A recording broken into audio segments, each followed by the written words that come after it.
In an old Blondie and Dagwood cartoon, Dagwood is sitting at his desk, and he says to his boss, "Boss, sometimes I feel so inadequate."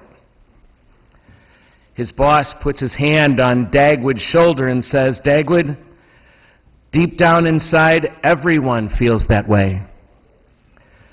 Dagwood looks up and says, "That they're inadequate?" And his boss says, "No, that you are."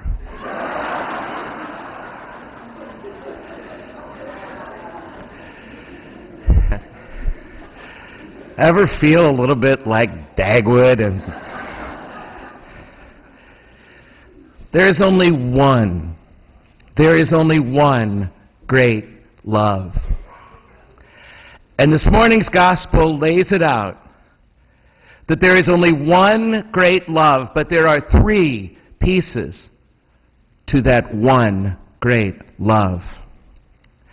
And if we are ever to know the fullness of love to which we are invited, all three pieces are absolutely essential.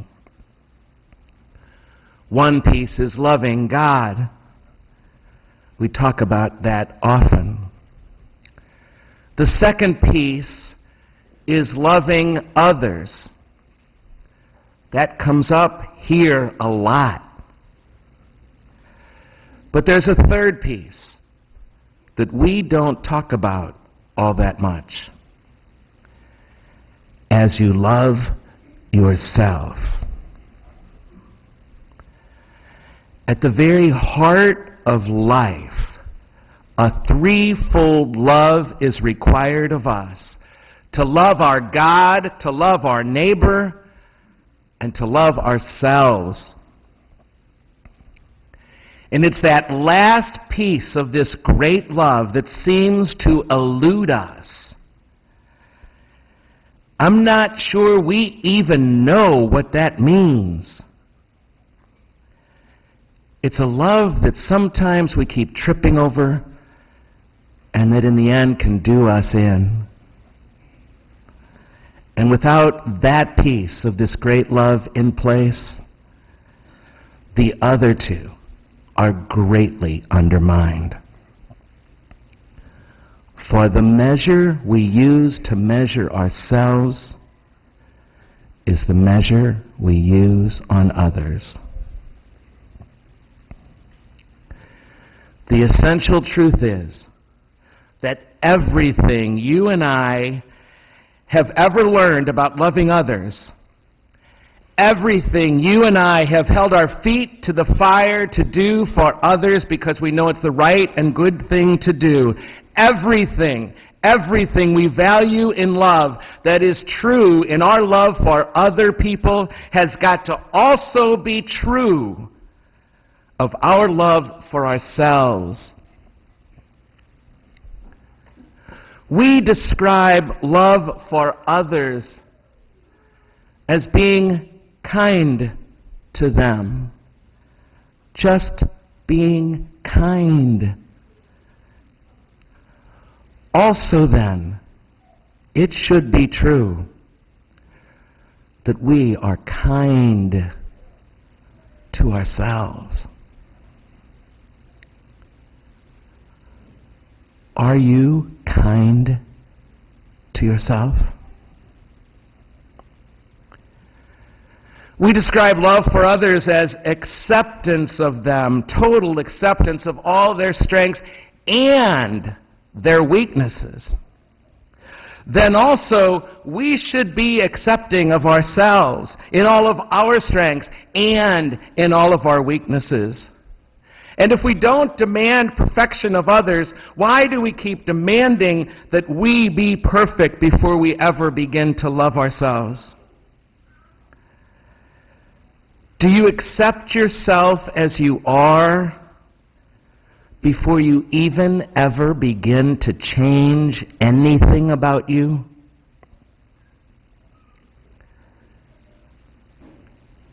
We describe love for others as not avoiding the truth to tell them. Rather, telling them the truth in love even if it will hurt for them to hear because we care about them that much, then also, my friends, we should be telling the truth to ourselves about ourselves and being really honest with ourselves. For this self-love is not just about pampering ourselves, another excuse for pampering. It is to call ourselves, as we would any friend, I hope, to a higher standard, even if the truth is unpleasant to think about and have to deal with. Are you honest with yourself?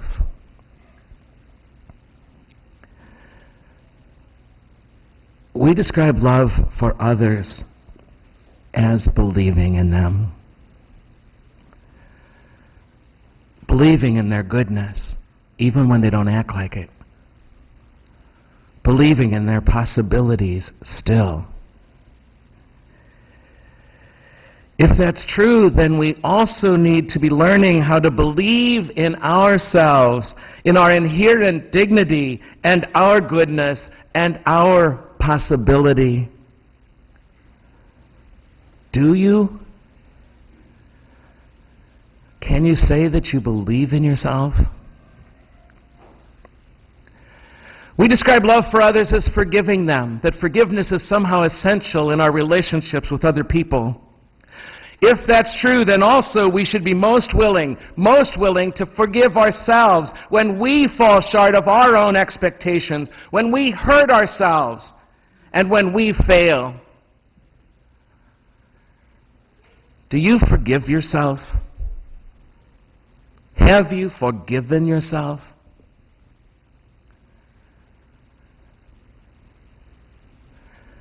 We describe love for others as being willing to make sacrifices for them. To sacrifice what I'd rather be doing right now, or my comfort or my convenience, for them, so that they can be well.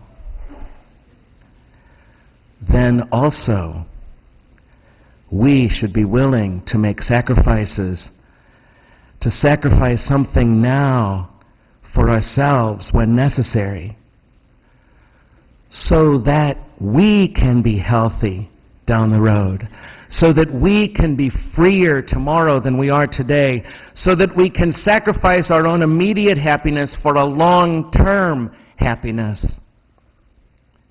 Do you have any sense that you make sacrifices for yourself now to be truly a healthy and truly a happy person?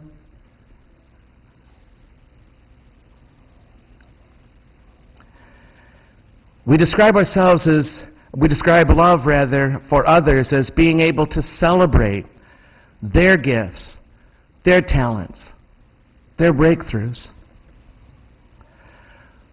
Also then, we should be able to celebrate our own gifts and talents and breakthroughs in our own hearts and out loud. It shouldn't be so hard when I say, what do you find people liking about you, for us to come up with nothing or be too embarrassed to even say it out loud. Do you know how talented you are? Do you know how gifted you are?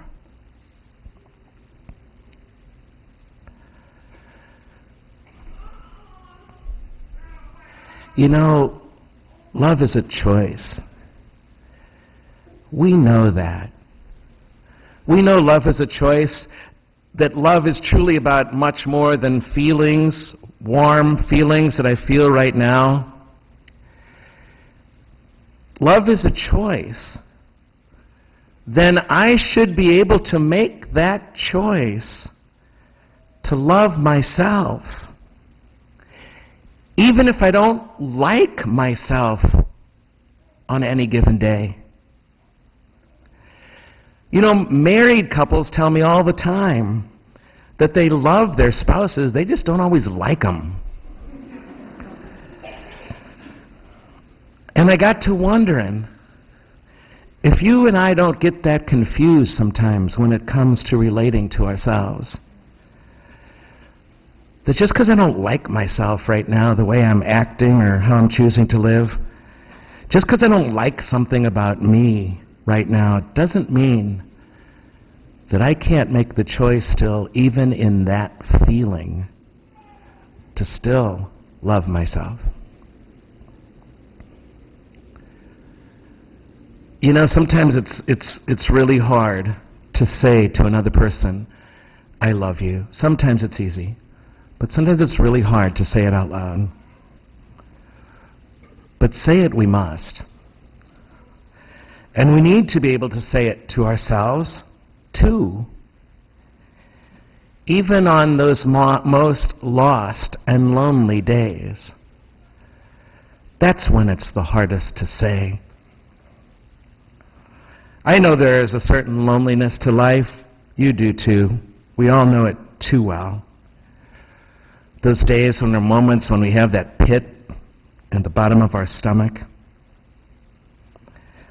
But we can't keep expecting other people to take that away by them saying it to us first. We have to learn. We have to be about learning, at least, in our heart of hearts, to be able to say, I love me. I love me.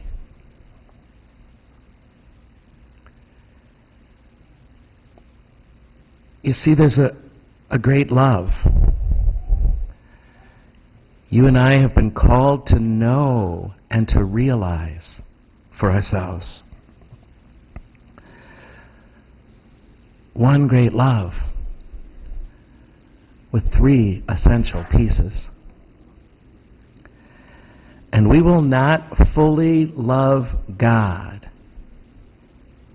We will not fully be able to love each other except that we do the work now that yields a love for ourselves. For this I know, how I do one thing is how I do everything.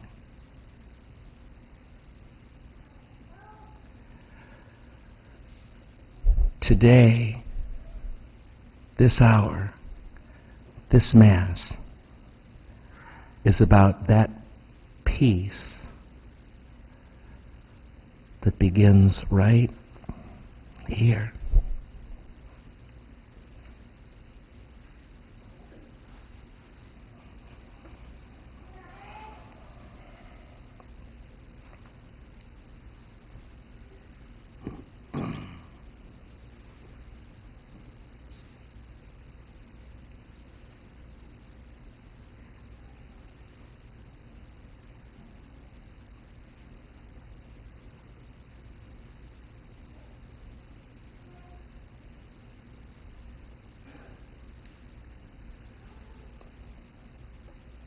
Prayerfully, I'd ask you to repeat these three sentences after me.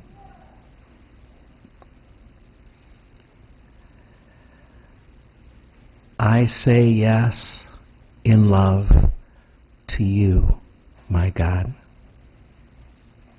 I say yes in love to you, my God.